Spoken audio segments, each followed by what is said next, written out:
நம்ம இன்றைக்கி பல்சருக்கு இந்த யமஹாவோட டிஸ்க் பேட் தான் மாற்ற போகிறோம். எதுக்குன்னா பல்சரோட டிஸ்க் பேட் பார்த்தீங்கன்னா அந்தளவுக்கு பிரேக் பர்ஃபார்மன்ஸ் இருக்காது. ஸோ யமஹா அது வந்து வேறு டைப்பு. அது நான் உங்களுக்கு பிரிச்சுட்டு காமிக்கிறேன். இது வந்து அதை விட பர்ஃபார்மன்ஸ் வந்து டபுளாக இருக்கும், டபுளுக்கு மேலே தான் இருக்கும். ப்ரைஸும் வந்து அதே மாதிரி டபுளாக தான் இருக்கும். இதோட ப்ரைஸ் பார்த்தீங்கன்னா இது 180 அந்த மாதிரி வரும், 200 பிலோன்னு வச்சுக்கோங்களேன். இது வந்து 430, 450 அது மாதிரி இருக்கும். ஸோ டபுளுக்கும் மேலே தான் ப்ரைஸும். ஸோ அதுக்கேற்ற மாதிரி பர்ஃபார்மன்ஸ் இருக்கும்.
இது பார்த்தீங்கன்னா ஓல்டு ஸ்டாக்கு, அதனால் வந்து 428 போட்டிருக்கு. இது 2019 மேனுஃபேக்சரிங்.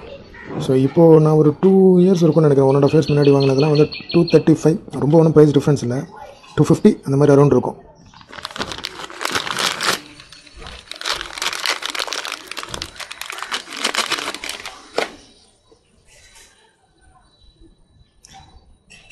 அதாவது காப்பர் கண்டென்ட் அதிகமாக இருந்தால் தான் உங்களுக்கு வந்து பிரேக்கிங் பர்ஃபார்மன்ஸ் இருக்கும். இதில் பாருங்கள் எவ்வளோ காப்பர் கண்டென்ட் இருக்குன்னு. இதில் வந்து ஃபுல்லாக மெட்டல் தான் நிறைய இருக்கும், மெட்டல் பீஸ் தான்.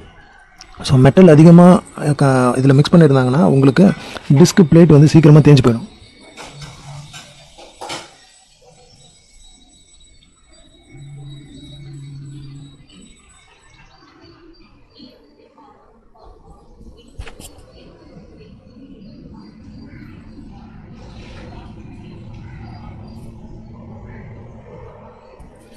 ஸோ இந்த அளவுக்கு தேயறதெல்லாம் வந்து மெட்டல் கண்டென்ட்டால் தான் பண்ண முடியும்.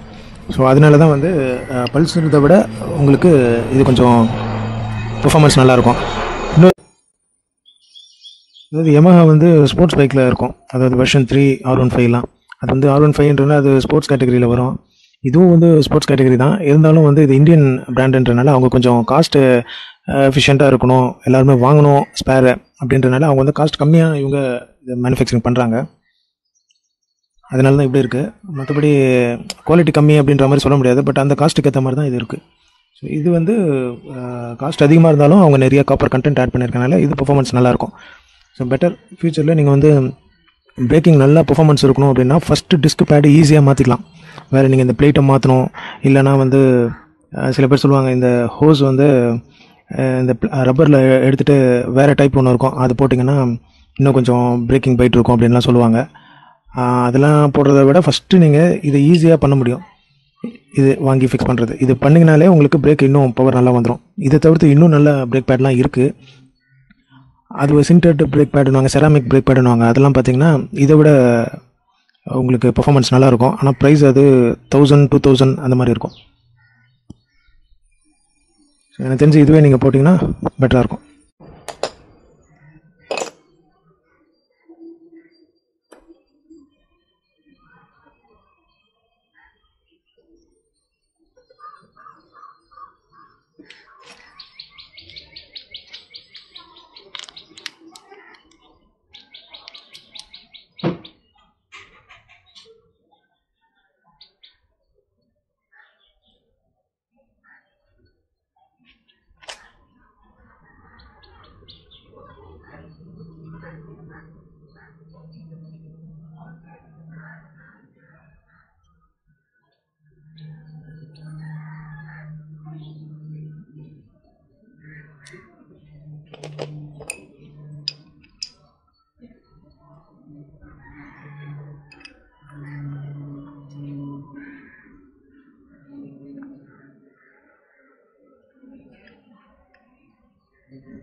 இவ்வளோ ஈஸியாலாம் கழட்டி மாட்ட முடியாது. இது ஆக்சுவலாக பிஸ்டனை நீங்கள் வந்து உள்ளே ப்ரெஸ் பண்ணணும். அது நான் உங்களுக்கு காமிக்கல.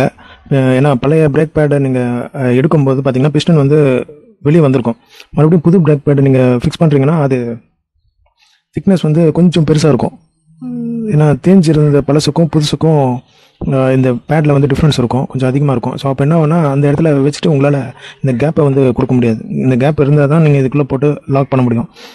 அதனால பிஸ்டனை கொஞ்சம் உள்ளே தள்ளினா தான் உங்களுக்கு கேப் கிடைக்கும், ஈஸியாக ஃபிக்ஸ் பண்ண முடியும். ஸோ அந்த பிஸ்டன் தள்ளினதை நான் உங்களுக்கு காமிக்கல, அது கொஞ்சம் டைம் எடுக்கும். ஸோ ஷார்ட்டாக காமிக்கணுன்றதுக்காக தான். ஜஸ்ட் இது பிரேக் வந்து எஃபிஷியண்ட்டாக இருக்கணும்னா நீங்கள் இந்த யமகாவோட பிரேக் பேட் வாங்கி போட்டிங்கன்னா உங்களுக்கு பர்ஃபார்மன்ஸ் இருக்கும். ஸோ இதை காமிக்கிறதுக்காக மட்டும்தான் வீடியோ மேக் பண்ணேன். ஸோ கழட்டி மாட்டுறது நம்ம வேறு ஏதாவது இன்னொரு வண்டியில் கண்டிப்பாக மாட்டுவேன். ஸோ அப்போ காமிக்கிறேன்.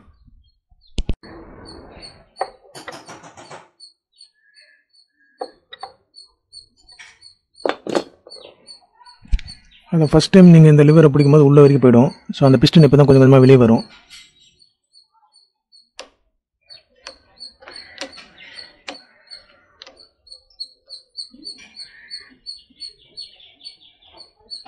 அவ்வளோதான், லாக் ஆகிடுச்சு.